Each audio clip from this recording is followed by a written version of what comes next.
There is a version of the Vietnam War that most people carry with them, a version built from photographs and congressional hearings and Hollywood films and the careful language of official retrospectives.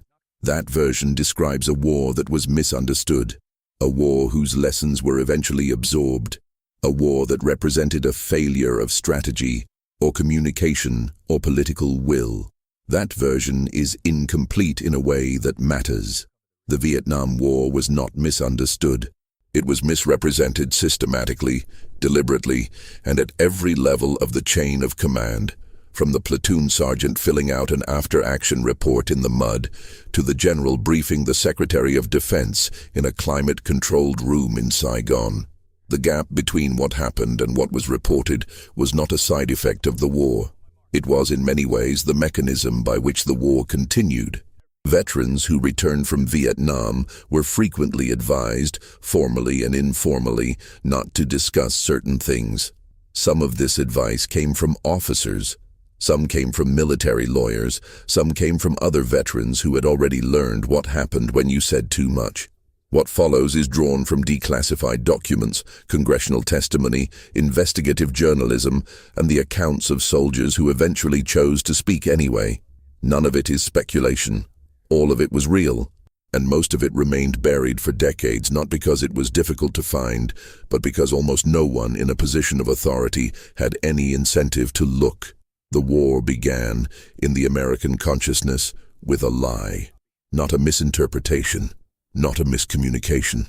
A lie that was constructed, refined, and delivered to Congress as the factual basis for an open-ended authorization to wage war. The Gulf of Tonkin incident in August of 1964 involved two separate reported attacks on American destroyers in the waters off the coast of North Vietnam. The first attack on August 2nd was real. The second attack on August 4th almost certainly did not happen. The crew members of the USS Maddox, the destroyer in question, reported sonar contacts and what they initially believed were torpedo wakes. Within hours, doubt had already begun to emerge from the sailors themselves. The ship's captain sent a message to Washington urging a complete evaluation before any action was taken, noting that freak weather effects on radar and over-anxious sonarmen may have accounted for the reported contacts. That message did not change the course of events.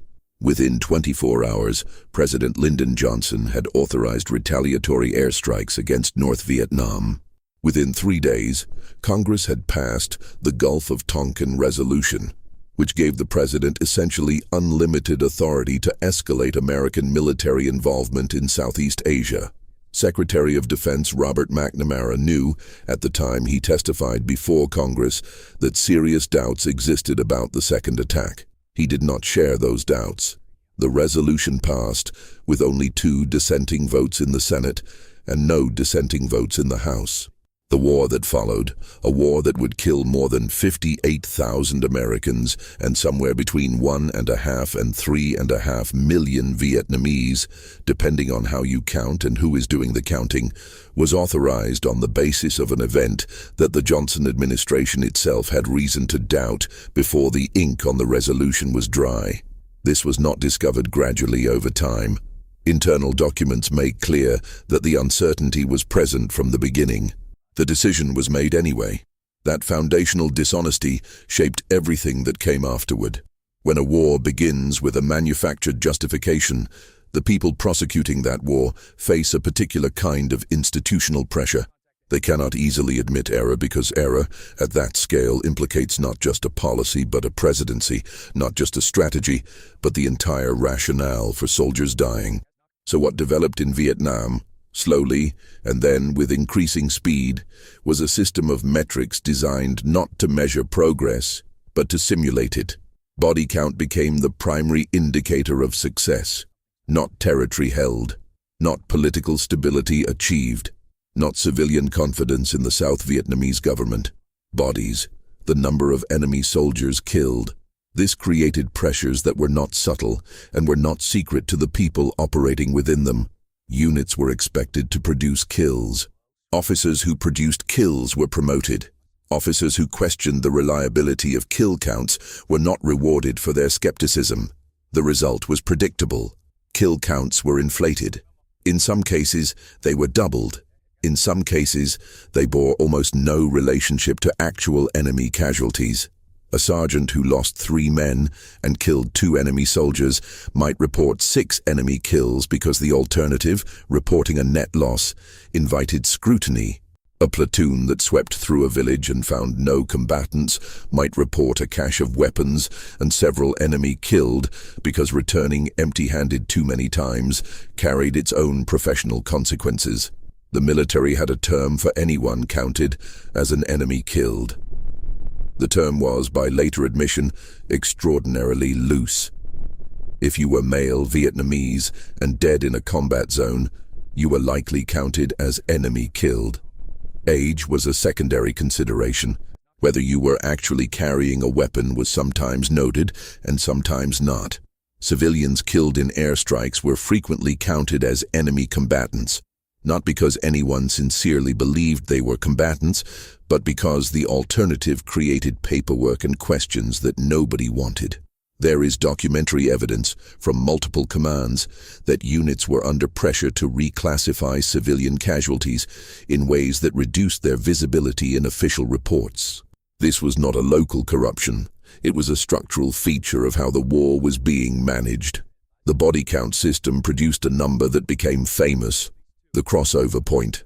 Analysts in Washington calculated that if American forces were killing enemy soldiers faster than North Vietnam and the Viet Cong could replace them, the war would eventually be won through attrition. They believed for several years that this crossover point had been reached or was about to be reached. General William Westmoreland, who commanded American forces in Vietnam from 1964 to 1968, reported consistently to Washington that the enemy was being ground down, that the war of attrition was working, that the end was approaching. In January of 1968, he gave briefings suggesting the war had entered its final phase. On the morning of January 31, 1968, during the Vietnamese Lunar New Year celebration known as Tet, approximately 85,000 North Vietnamese and Viet Cong forces launched coordinated attacks against more than 100 cities and towns across South Vietnam simultaneously. They attacked the American embassy in Saigon. They attacked the presidential palace. They attacked military headquarters throughout the country. In the city of Hue, they occupied and held large sections of the city for weeks. The offensive was eventually repelled. American and South Vietnamese forces recaptured what had been taken. In narrow military terms, the Tet offensive was a significant defeat for the North Vietnamese, who suffered enormous casualties and failed to hold most of their objectives. But the Tet offensive destroyed something that body counts and optimistic briefings had spent 4 years constructing. It destroyed the credibility of the official narrative. Americans had been told the enemy was losing. The enemy had just demonstrated the capacity to strike everywhere at once. The gap between what the military had been reporting and what had actually happened became impossible to paper over. Walter Cronkite went to Vietnam, came back, and said on television that the war appeared to be a stalemate. When Lyndon Johnson heard this, he reportedly said that if he had lost Cronkite, he had lost Middle America. He did not dispute the assessment. He could not. What happened to the soldiers who had been inside this system before Tet, who had been filing body counts they knew were inflated, who had been reporting progress they knew was not occurring, is something that almost no official history addresses directly. These were not unique individuals making unique moral choices. They were people operating within an institutional structure that had made dishonesty the path of least resistance, and had made honesty professionally costly. Many of them served multiple tours. Many of them came home carrying not just the violence they had witnessed and participated in, but the specific weight of having participated in a system that was, at its administrative core, a sustained fabrication. There were soldiers who tried to report what was actually happening. Their experiences reveal something important about how institutions protect themselves. A soldier who witnesses an atrocity and reports it does not, in the military context of Vietnam, automatically set in motion a process of accountability. What he sets in motion is a process of evaluation, in which the institution decides whether the report is credible, whether it is convenient, and whether acknowledging it serves the institution's interests. In the vast majority of cases in Vietnam, the answer to all three questions was the same: no. The massacre at My Lai occurred in March of 1968. A unit of American soldiers entered a village in Quang Ngai province and killed between 300 and 500 unarmed civilians, including women, children, and elderly men. The soldiers were operating under orders that told them the village was a Viet Cong stronghold and that anyone found there was likely to be the enemy or a sympathizer. They found no combatants. They found a village going about its morning routine. They killed almost everyone in it. They burned the houses. They destroyed food supplies. Some soldiers refused to participate.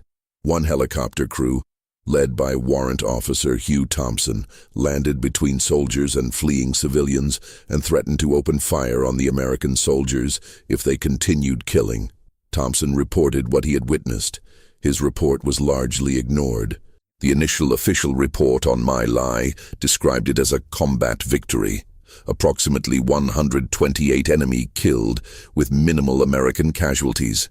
This report was accepted, filed, and the officers involved were not just not punished, but were in some cases commended. My Lai remained unknown to the American public for nearly 20 months. It came to light, not through any official disclosure, but through a journalist named Seymour Hersh, who was following up on a rumor he had heard about a court-martial.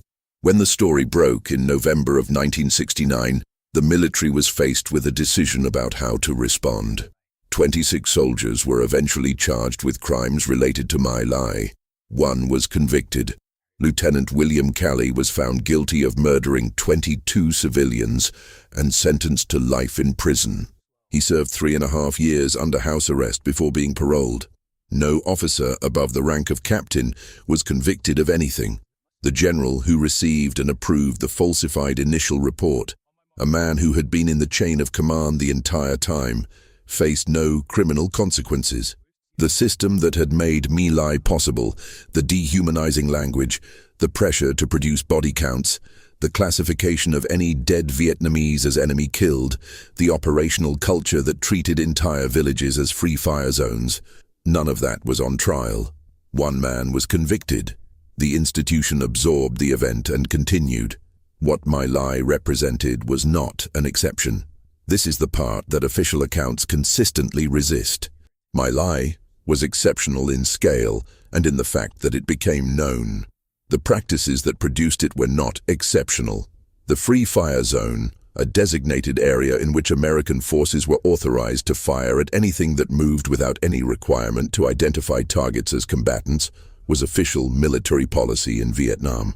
Large sections of the country were designated free fire zones. Civilians who remained in those zones were, by policy definition, treated as enemy. The policy was not secret.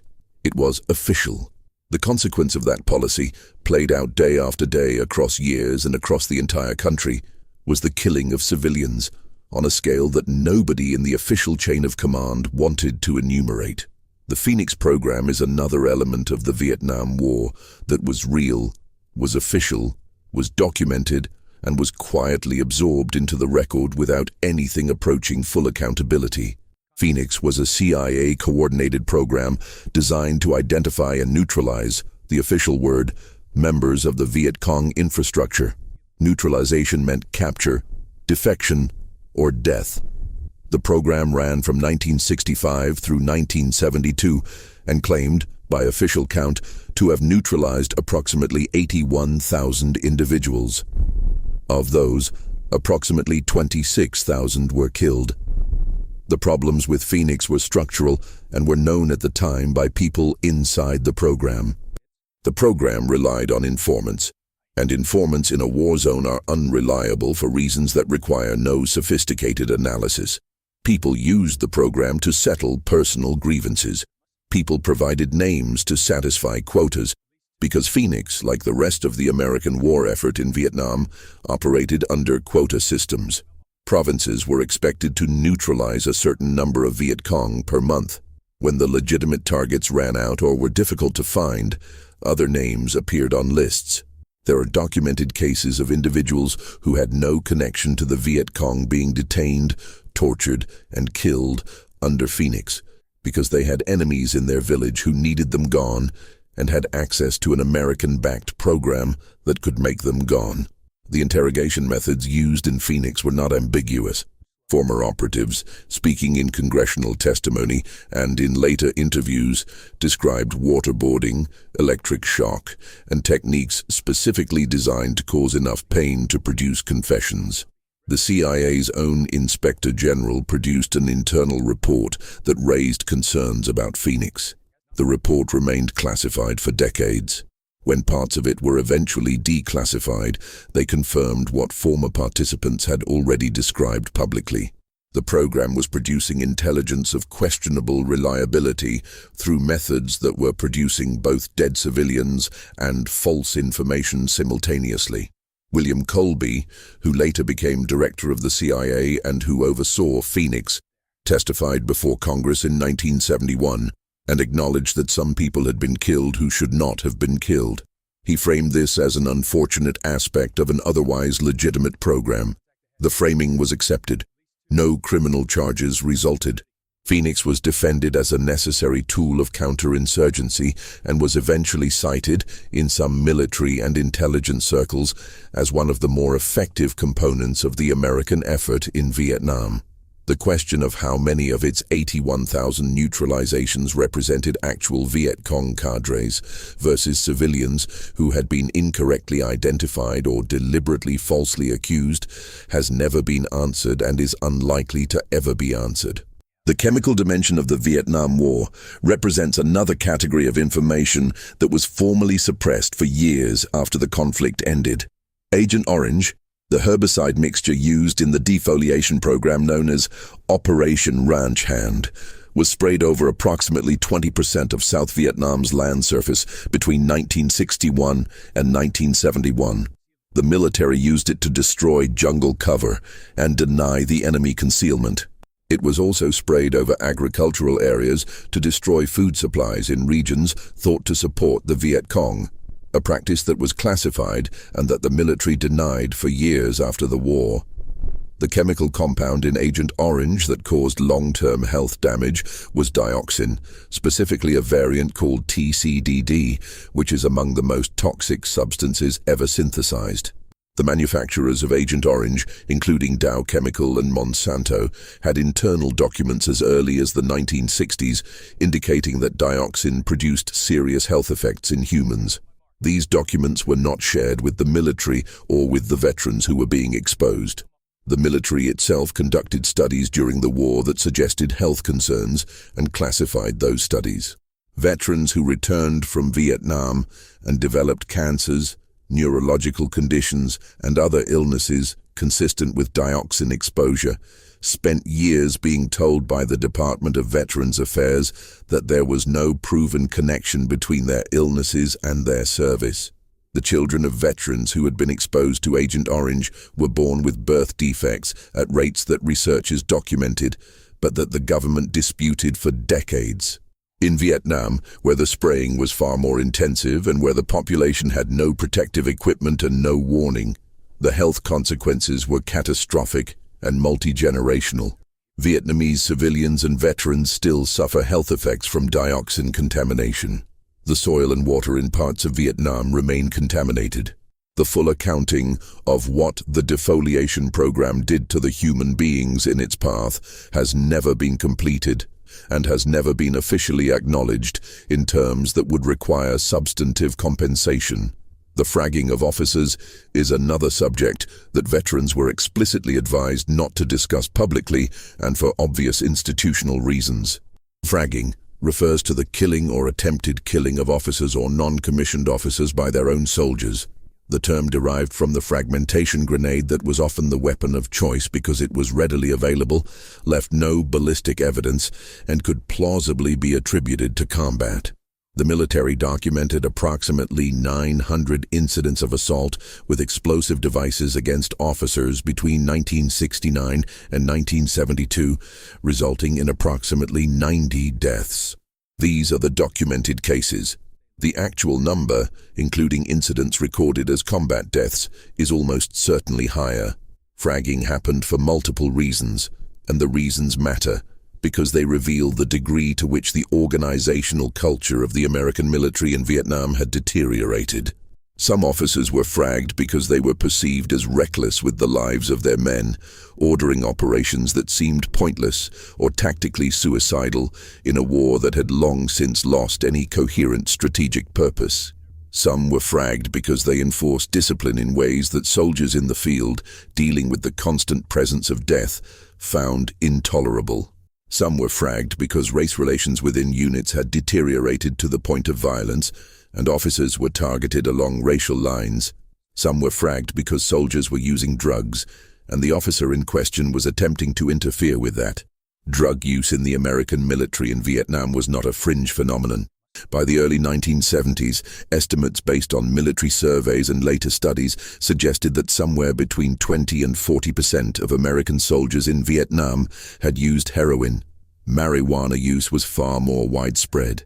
The military's response to this was, for most of the war, a combination of official prohibition and operational tolerance, because units that were being asked to conduct patrols in areas where the enemy was invisible and the mission was undefined needed to function, and commanders were aware that too aggressive an enforcement posture would produce exactly the kind of friction that led to other problems.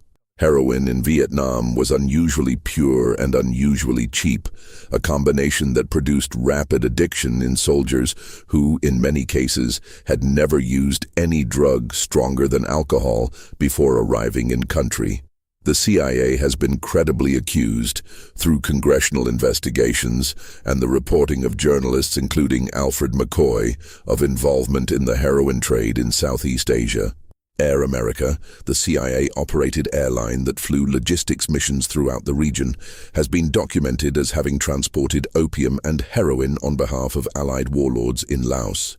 The extent to which the CIA was aware of and complicit in the drug supply that was reaching American soldiers has never been fully established in a legal sense, but the circumstantial and documentary evidence is substantial and has never been adequately refuted.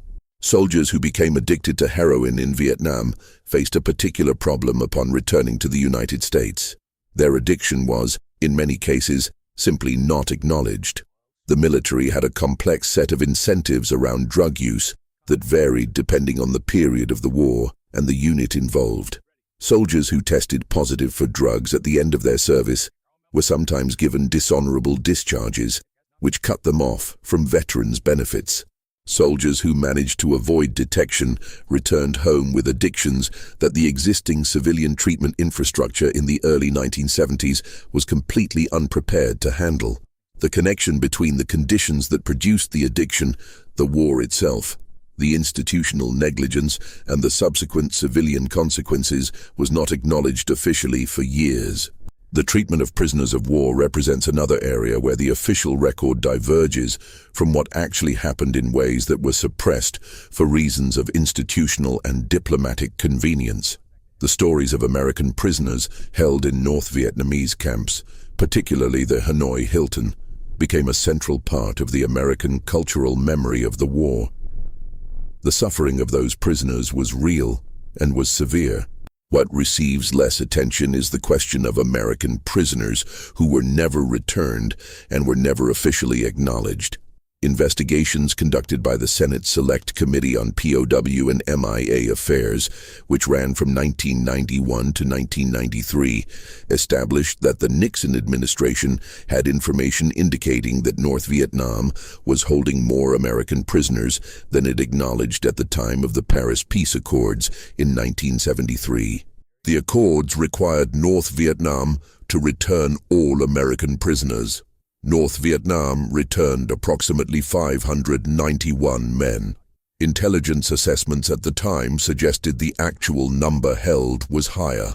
The Nixon administration, which needed the accords to provide a politically viable exit from the war, chose not to press the issue in a way that would have complicated the agreement. The men who may have remained were, in effect, left behind in the interests of a peace agreement that the administration needed more than it needed to account for every prisoner. The Senate committee's report did not reach a definitive conclusion about whether any prisoners remained alive at the time of the investigation 2 decades later, but it documented in considerable detail the intelligence that had been available in 1973 and the decisions that had been made about how to handle it. The families of missing men who had spent years insisting that their loved ones might still be alive were not, the committee's findings suggested, simply refusing to accept reality. They were responding to evidence that the government had possessed and had chosen not to share. The role of South Vietnamese forces in the war is another dimension that the official American narrative consistently minimized. The Army of the Republic of Vietnam, the ARVN, was frequently portrayed in American reporting and official briefings as ineffective, corruption-ridden, and unwilling to fight. This portrayal served American institutional purposes because it explained why American involvement was necessary and why, despite enormous resources, progress was slow. It was also, in significant ways, unfair and inaccurate. South Vietnamese forces suffered approximately 250,000 killed in action during the war, a figure that represents roughly 4 times the American death toll in a country with a much smaller population. Units of the ARVN performed effectively in a number of engagements. The portrayal of South Vietnamese soldiers as uniformly reluctant to fight was a narrative convenience that American commanders and officials used to deflect questions about why, after a decade of American involvement and billions of dollars in training and equipment, the South Vietnamese military was supposedly still incapable of defending its own country. The corruption that did exist in South Vietnam, and it was significant, was not an unfortunate cultural feature that American advisors encountered when they arrived. It was, in substantial measure, a product of American policy. The United States pumped money into South Vietnam at a rate that exceeded the absorptive capacity of the local economy and government. Contracts were awarded in ways that created massive incentives for corruption. American officials who pointed this out were typically moved or ignored. The logic was that the alternative, slowing the flow of money and resources, would reduce the capacity to fight the war. The actual effect of the unchecked corruption was to hollow out the South Vietnamese government, reduce its legitimacy in the eyes of its own population, and ensure that the military and political structure the United States was trying to defend was structurally unable to stand on its own. The bombing campaigns conducted by American forces in Vietnam and in the surrounding countries constitute another chapter of the war that the official record treated with systematic distortion. The bombing of North Vietnam was publicly acknowledged, debated, and eventually became a subject of negotiation. The bombing of Laos and Cambodia was, for extended periods, simply kept secret. Between 1964 and 1973, the United States dropped more than 2 million tons of bombs on Laos, making it, on a per capita basis, the most heavily bombed country in human history. For much of this period, the bombing was classified. Members of Congress were not informed. The American public was not informed. The Laotian government was informed, but had limited ability to object given its dependence on American military support. The bombing of Cambodia under the program known as Operation Menu, which began in 1969 under the Nixon administration, was classified at the highest levels. Air Force officers were ordered to maintain dual sets of records, one accurate and one falsified, to conceal the raids from congressional oversight. Officers who were uncomfortable with this were told it was a matter of national security. The falsified records were maintained systematically. When the bombing became public, through a New York Times report in 1969, the Nixon administration did not acknowledge it. It launched an FBI investigation to find the source of the leak, using wiretaps on members of its own national security staff. The bombing continued for years after it became public knowledge. The humanitarian consequences of the Cambodian bombing are disputed in their details, but not in their general character. The bombing destabilized rural Cambodia, drove enormous numbers of civilians into the arms of the Khmer Rouge, a radical communist organization that was, before the bombing, a marginal force. By the time American forces withdrew from the region and the Khmer Rouge came to power in 1975, it was governing a country that had been traumatized by years of bombing. The genocide that followed, in which approximately 1/4 of Cambodia's population was killed, was not caused solely by American policy, but the relationship between the bombing, the destabilization, and the conditions that allowed the Khmer Rouge to rise is not a matter of serious historical dispute among scholars. It is a matter of political inconvenience for the American official record. The psychological consequences of the war for American soldiers were, for most of the war's duration, not treated as a legitimate medical concern. Combat stress had been documented and treated under various names since World War I. Shell shock, battle fatigue, combat exhaustion. By Vietnam, the military had a considerable body of knowledge about how sustained combat exposure affected soldiers and what interventions were effective. That knowledge was applied inconsistently and in ways shaped more by the military's need for operational soldiers than by any commitment to the well-being of the individuals involved. Soldiers who showed signs of serious psychological disturbance were frequently managed in ways designed to keep them functional in the short term, regardless of the long-term consequences. Medication was used. Rest periods were brief. The fundamental source of the stress, the conditions of the war itself, the absence of clear objectives, the inability to distinguish enemy from civilian, the knowledge that any ground taken would likely be abandoned, the awareness that the metrics being used to evaluate the war bore little relationship to reality. None of this could be addressed because addressing it would have required acknowledging that the war was, in psychological terms, inherently corrosive. Post-traumatic stress disorder was not formally recognized as a diagnosis by the American Psychiatric Association until 1980, 5 years after the fall of Saigon. The process by which it was recognized was partly a political and advocacy process, driven by Vietnam veterans and the psychiatrists who worked with them, who needed a diagnostic category that would enable treatment and benefits access.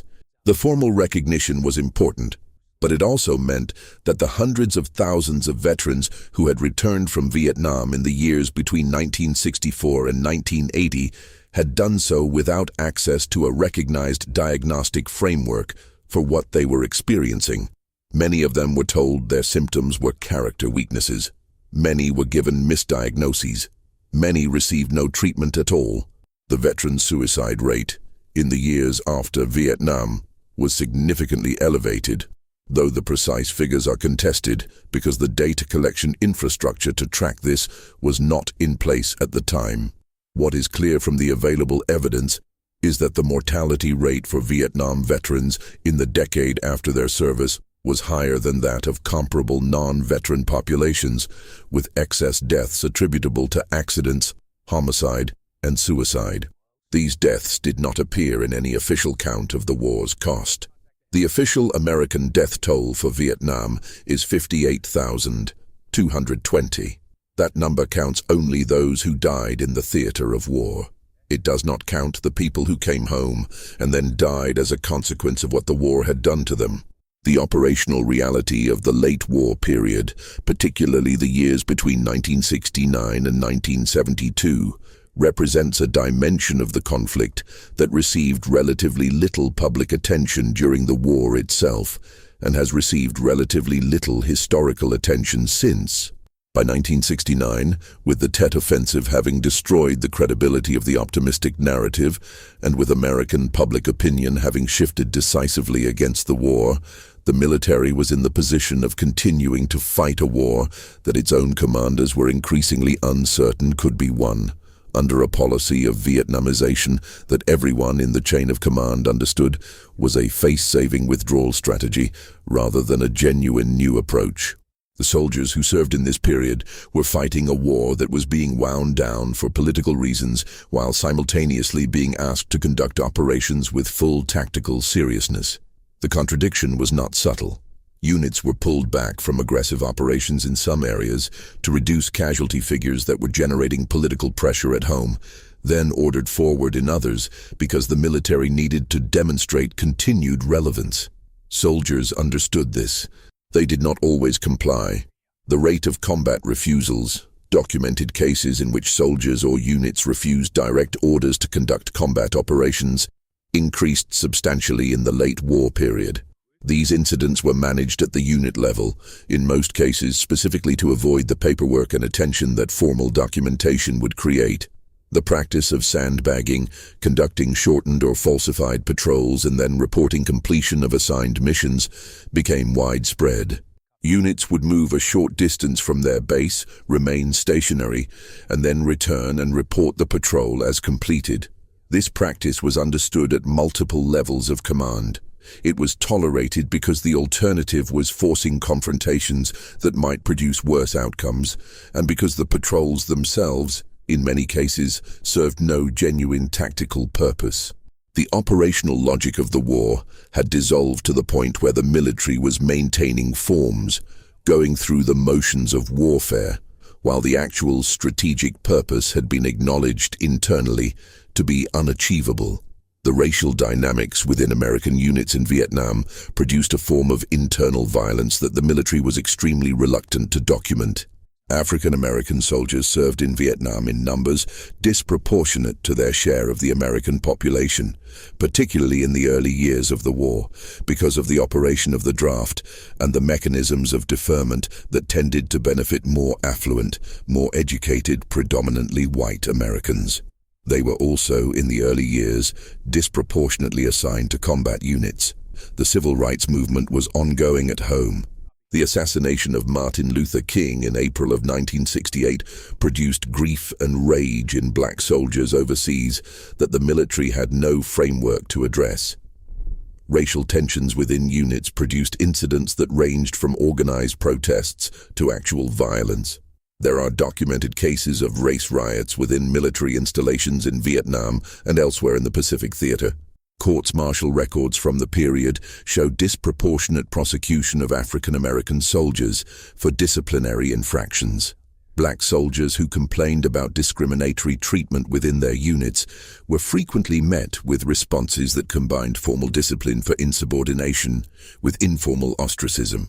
The military's own investigations, conducted after the worst of the racial violence, found systemic discrimination in assignments, in promotions, and in the application of military justice.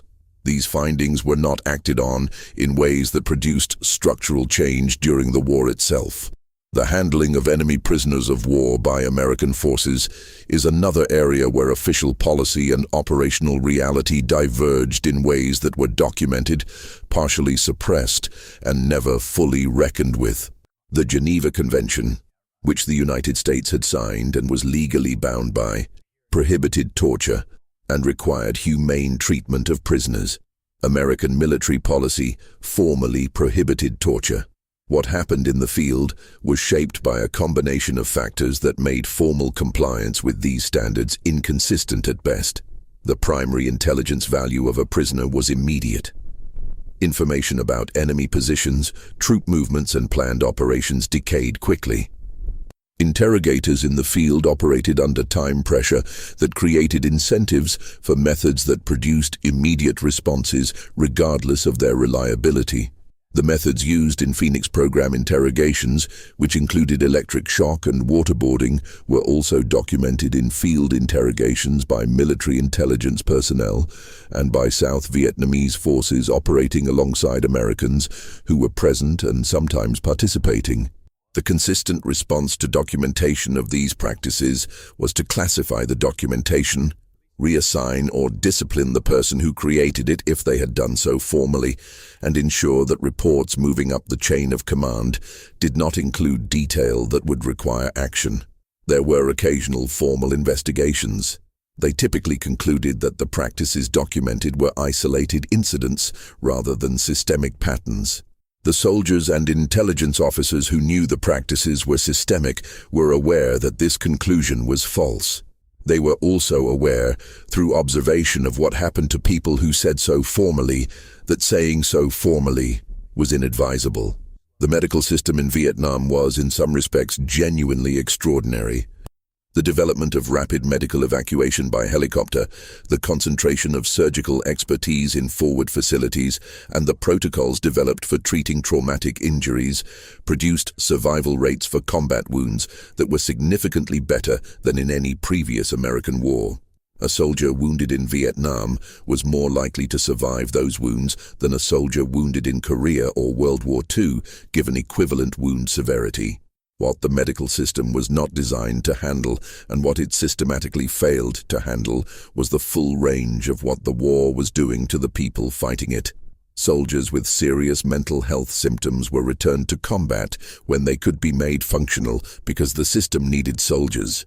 Soldiers who were clearly unable to function were processed out, sometimes with punitive discharges that cut them off from benefits, sometimes with medical discharges that provided some support, but that, in the absence of a recognized diagnostic framework for combat trauma, often failed to connect them with effective treatment. The physical wounds were treated with remarkable skill. The other wounds were handled however the institution found most convenient. The experience of coming home from Vietnam was different from the experience of returning from previous American wars, and the difference was not simply a matter of public reception, though that mattered. Soldiers returning from World War II had traveled home on ships in the company of their units over a period of weeks. They had time to decompress collectively, to talk among themselves, to begin the process of making sense of what they had seen before re-entering civilian life. Soldiers returning from Vietnam flew home on commercial airlines, frequently arriving within 48 hours of their last combat operation. They arrived alone or in small groups. Many of them were in civilian clothes within hours of landing. The transition was administered by a military bureaucracy that had no particular interest in what the returning soldier was experiencing psychologically, and a strong institutional interest in processing him through separation as quickly and quietly as possible.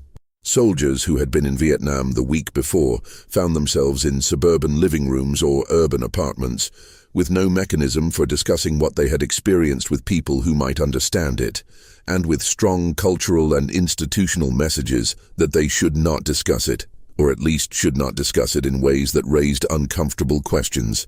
The silence that surrounded the Vietnam veterans' experience in the years after the war was not simply public hostility, though there was some of that in some contexts. It was also institutional. The military preferred its veterans not to speak extensively about what they had seen. The government preferred that the specific details of specific operations not become part of the public conversation about the war. Veterans themselves had frequently internalized the message, delivered throughout their service, that what happened in country stayed in country, that speaking about certain things was disloyal, that the chain of command's interpretation of events was the correct interpretation, and that contradicting it was professionally and personally inadvisable. The Veterans Administration in the years after the war was comprehensively underfunded and operationally unprepared for the population it was supposed to serve. The physical infrastructure was inadequate. The clinical staff was insufficient. The wait times for appointments were long. The claims process for disability benefits was labyrinthine, adversarial, and designed. Critics argued with considerable documentation to deny claims rather than to provide them.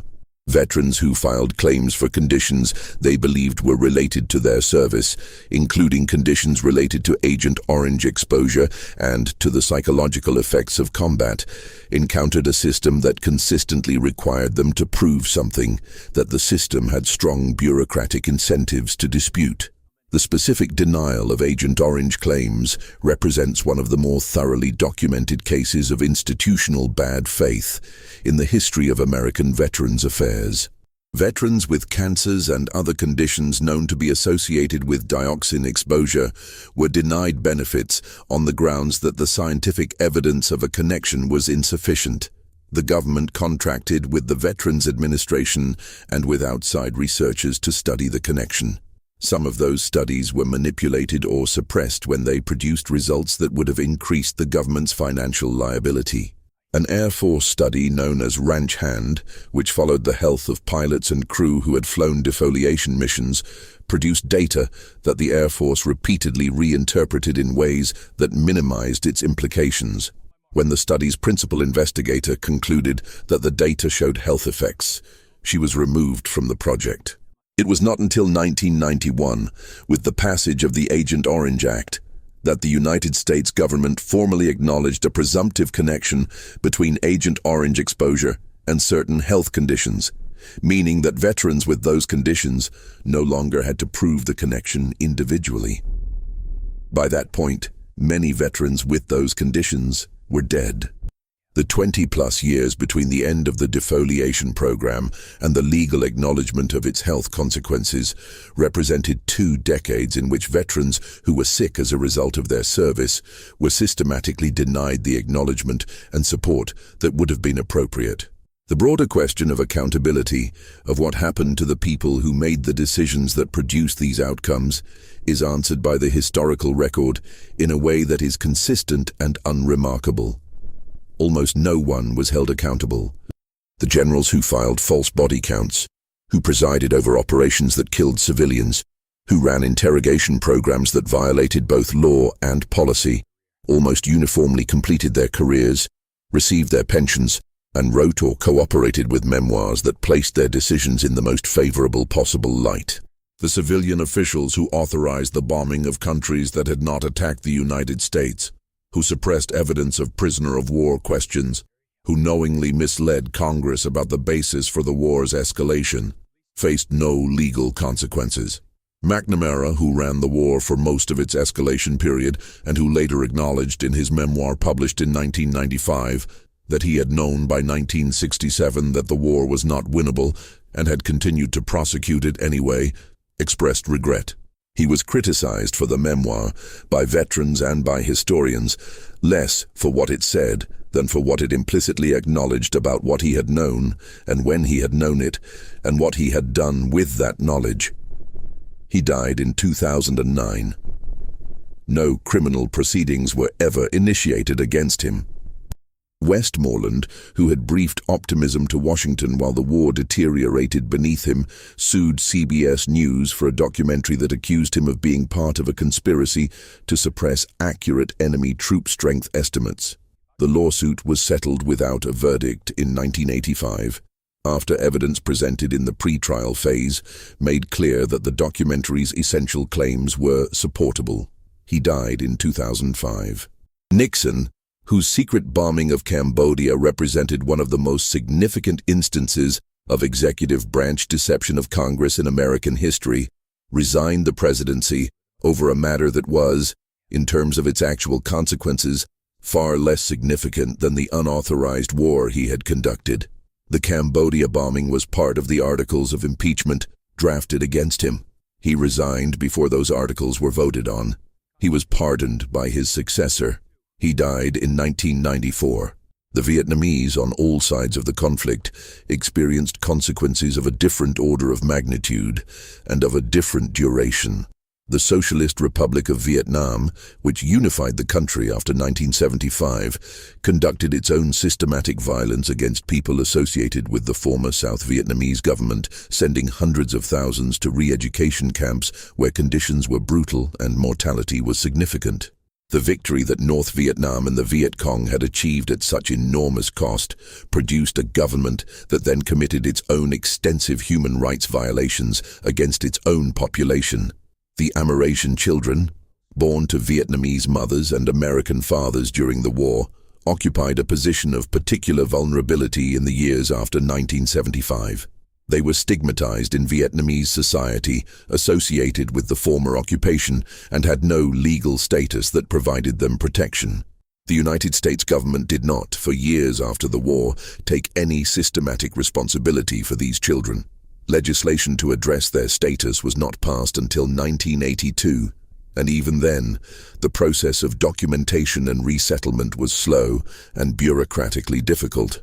The children who could be found and documented were eventually eligible to resettle in the United States. Many could not be found. Many had not survived the intervening years. The unexploded ordnance left behind by the war remains lethal in Vietnam, Laos, and Cambodia. The United States dropped so many bombs on these countries, including cluster munitions that were designed to disperse hundreds of small sub-munitions over large areas, that the process of clearing them is expected to take more than a century at current rates. In Laos alone, where the bombing was conducted largely in secret and largely without any of the infrastructure that might have enabled later clearance, unexploded sub-munitions kill and injure approximately 100 people per year. These deaths are occurring now. They will continue to occur for generations. They represent a form of ongoing consequence that does not appear in any official accounting of the war's cost. The lessons that the American military drew from Vietnam in the years after the war are illuminating for what they include and what they omit. The military invested enormously in analyzing what had gone wrong tactically and operationally, and produced genuine improvements in training, doctrine, and equipment. The concept of the all-volunteer military, which replaced the draft after 1973, was in part a response to the morale and discipline problems that the draft-era military had experienced in Vietnam. The operational concepts that produced military successes in subsequent conflicts owed something to the analysis of what had failed in Vietnam. What the military did not produce in any systematic or official way was an honest accounting of the institutional failures that had allowed false reporting to become standard practice, that had allowed operations producing civilian casualties to continue without meaningful oversight, that had allowed the people responsible for those failures to complete their careers without consequence.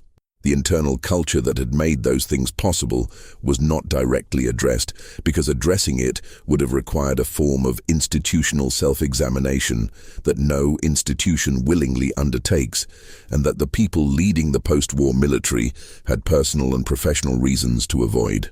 The journalists who covered Vietnam produced some of the most important war reporting in American history, and also encountered, throughout their time in country, a systematic effort by the military to manage their access and their information. The daily military briefing in Saigon, known informally as the 5 o'clock follies because of the gap between what was reported there and what journalists were observing in the field, became a standing joke within the press corps. Reporters who filed stories that contradicted the official narrative found their access restricted, their credibility questioned by military spokesmen, and in some cases their credentials reviewed. Peter Arnett, Neil Sheehan, David Halberstam, and others who reported honestly about the deteriorating situation in the early and mid-1960s faced pressure from both the military and from news organizations that were reluctant to antagonize the government. Halberstam, whose reporting for the New York Times in 1963 directly contradicted the official optimism about the war's progress, was the subject of a request from President Kennedy that the Times reassign him. The Times declined. The reporting was accurate. The official version was not. This outcome did not prevent subsequent administrations from attempting the same approach with subsequent reporters and subsequent discrepancies between official accounts and observable reality. The Pentagon Papers, the Internal Defense Department study of the war's history that was commissioned by McNamara and leaked by Daniel Ellsberg in 1971, demonstrated with documentary precision the extent to which successive administrations had known things they were not telling the public, had made decisions they were actively misrepresenting, and had continued policies they had internally concluded were not working. The Nixon administration attempted to prevent their publication through prior restraint, a legal mechanism that had never been successfully used against the American press. The Supreme Court ruled against the government. The papers were published. The consequence of the paper's publication was significant in terms of public understanding and was negligible in terms of accountability. No one was prosecuted for the decisions documented in the papers. Ellsberg was prosecuted for leaking them, and his trial was eventually dismissed due to government misconduct, specifically the break-in to his psychiatrist's office ordered by the Nixon administration's operatives. The officials whose decisions the papers documented faced no legal consequences. The papers became part of the historical record. The people who had made those decisions largely continued their careers. There is a specific quality to the silence of Vietnam veterans that distinguishes it from simple reticence about traumatic experience. Veterans of most wars speak among themselves extensively about what they saw and did. The comradeship of shared experience is itself a form of processing. Vietnam veterans, for reasons that combined the specific nature of the war, the isolation of the return experience, the absence of any collective acknowledgement of what they had been through, and the specific institutional messages they had received about not discussing certain things, often did not speak even with other veterans for years after the war. The silence was not simply a symptom of trauma. It was also a trained response to an institutional environment that had made silence the safest option. When Vietnam veterans did eventually begin to speak, in increasing numbers from the late 1970s onward, what they described did not fit the available narratives. The anti-war left had constructed a narrative of the veteran as victim, traumatized by an immoral war, which was partially true, but which erased individual agency and complexity. The pro-war right had constructed a narrative of the veteran as hero betrayed by politicians and protesters, which was also partially true, and also erasure of different dimensions. The actual experience that veterans described was messier, more ambiguous, and more morally complex than either narrative allowed. They had done things they were not sure how to categorize. They had been part of a system that had asked them to do things that the system subsequently refused to acknowledge having asked. They had been shaped by an experience that the culture had no adequate language for. The Winter Soldier investigation, organized by Vietnam veterans against the war and held in Detroit in February of 1971, provided one of the most detailed public accounting of what American soldiers had actually done in Vietnam. Veterans testified over 3 days about specific incidents, including the killing of civilians, the destruction of villages, the use of torture, and the systematic pressures that had produced these outcomes. The testimony was detailed, specific, and largely corroborated by later documentary evidence. The mainstream media coverage of the event was limited. The military dismissed it as unverified. Congress held no hearing specifically in response to it. John Kerry, who had served as a swift boat commander in Vietnam and who participated in the Winter Soldier investigation as a leader of Vietnam veterans against the war, testified before the Senate Foreign Relations Committee in April of 1971, describing what veterans had reported and asking, in a formulation that became memorable, how you ask a man to be the last man to die for a mistake. His testimony was significant as a political moment.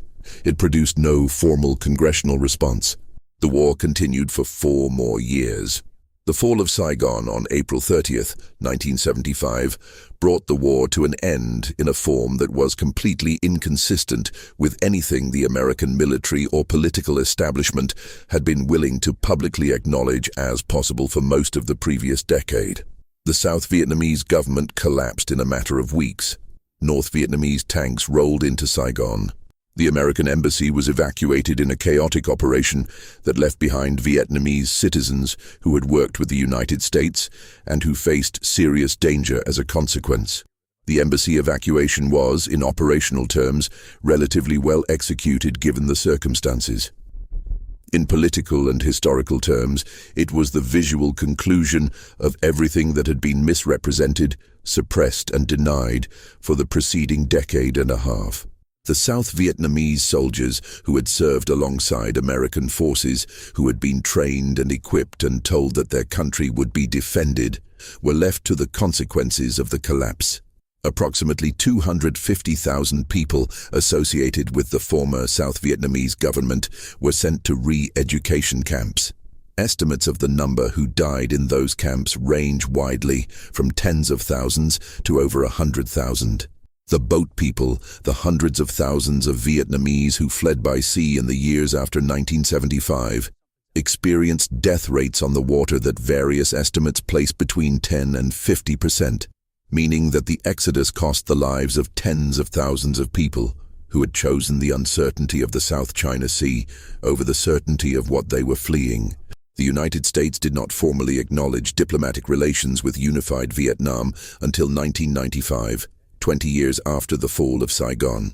In the interim, Vietnam had fought another war with China in 1979 and had been involved in Cambodia in ways that continued to destabilize the region. The economic consequences of the American war, combined with the economic consequences of the Vietnamese government's own policies, left Vietnam among the poorest countries in Asia for decades.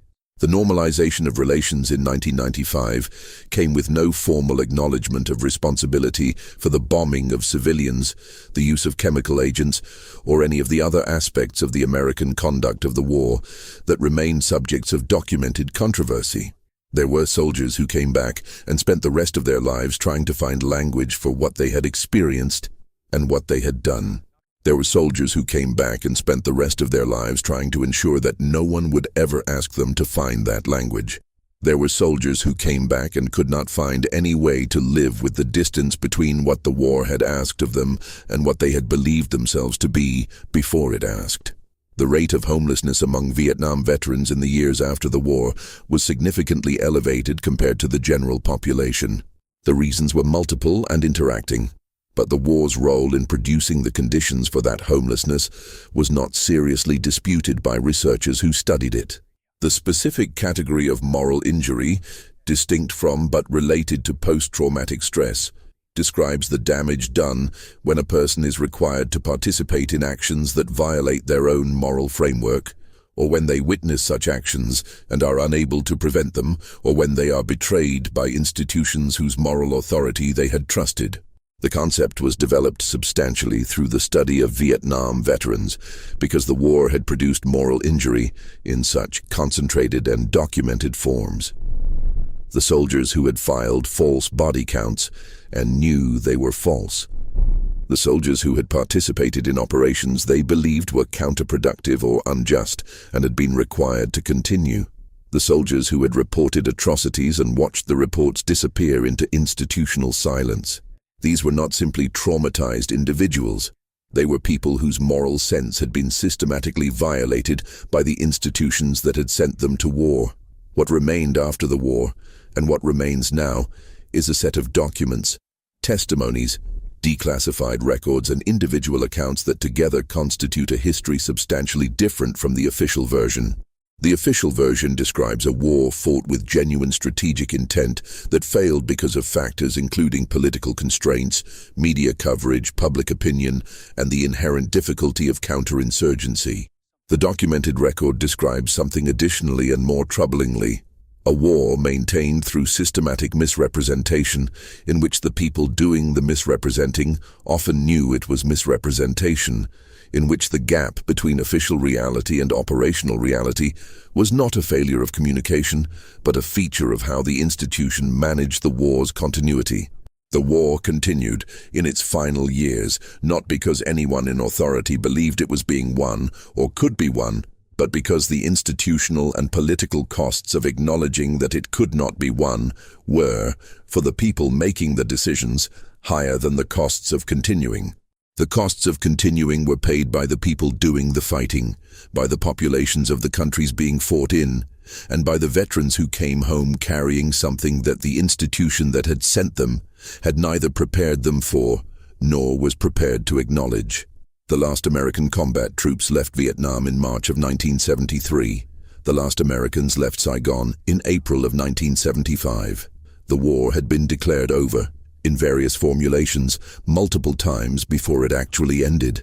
The soldiers who served in the years between those declarations and the actual end served in a war that official Washington had already begun to describe in the past tense while it was still happening.